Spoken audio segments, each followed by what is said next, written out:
Kaixo, webgunea egina daukagu, orain elikatu behar dugu. Modu batzuk daude, banan-banan azalduko ditugu guztiak.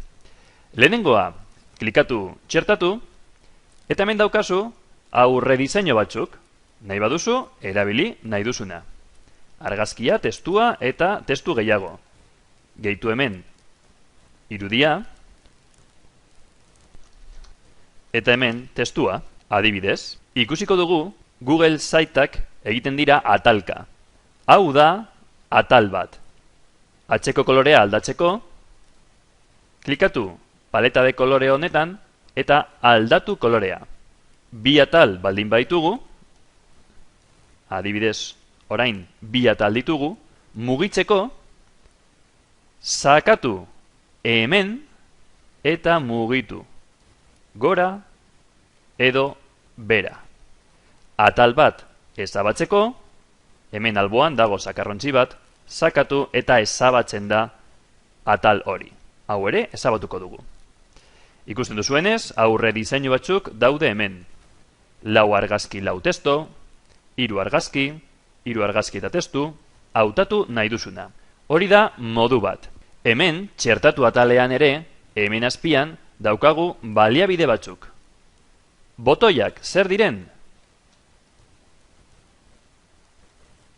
Hau da botoi bat. Ikusteko nola geratzen den, aurre biztan klikatu, eta begira, botoia da, botoi bat, sakatzeko eta joateko webgune horretara. Ateratzeko hemendik, aurre biztatik, sakatu hemen, eta berriro editatzaile bezala egongo gara.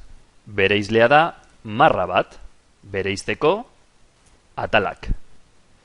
YouTubeko bideo bat txertatu nahi badugu, modurik errazena, sakatu hemen, kopiatu helbidea, eta txertatu. Behin txertatuta, tamaina aldatu nahi baduzu, sakatu izkinean, handitu edo txikitu. Egutegiarekin ere gauza bera. Hautatu egutegia, txertatu, eta hona etorriko dira egutegi horren gertaera guztiak. Oso baliogarria da, adibidez, gelako webgunea egiteko eta gelako egutegia hemen txertatzeko. Mapak, bilatu kokapena, hautatu, handitu, txikitu, eta txertatu zure webgunean. Eta dokumentuak, aurkezpenak, kalkulorriak, inprimakiak eta diagramak dira Driven ditugun dokumentu horiek. Adibidez, hautatu dokumentu bat, txertatu eta dokumentu hori agertuko da zure webgunean. Begira nola ikusiko duten besteek. Hemen agertzen da dokumentu hori eta gauzarik onena, hau Driveekin lotuta dagoenez, jatorrizko dokumentua aldatzen baduzu edo editatzen baduzu, beti azken bertsioa zure webgunean agertuko da, eta ez duzu aldatu behar bai Driveetik, bai webgunetik.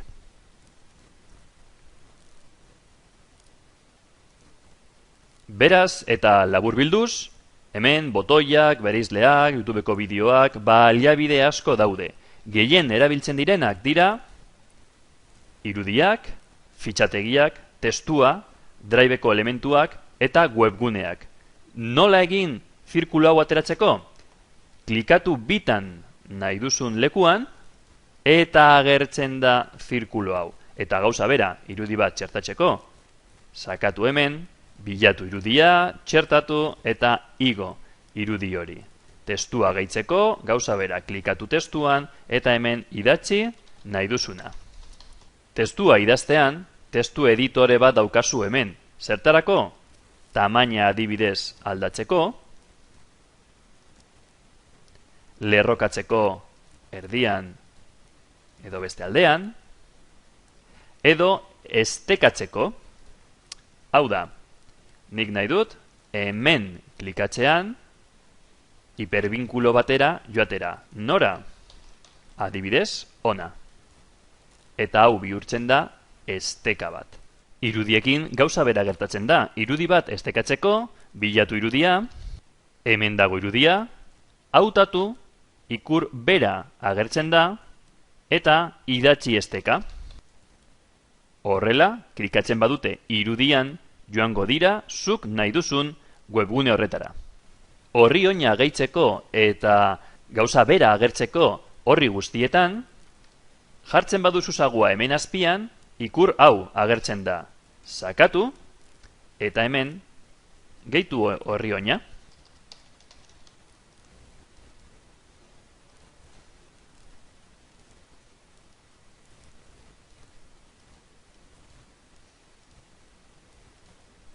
Horri oina egin ondoren, begira, beste horri batera joaten banaiz,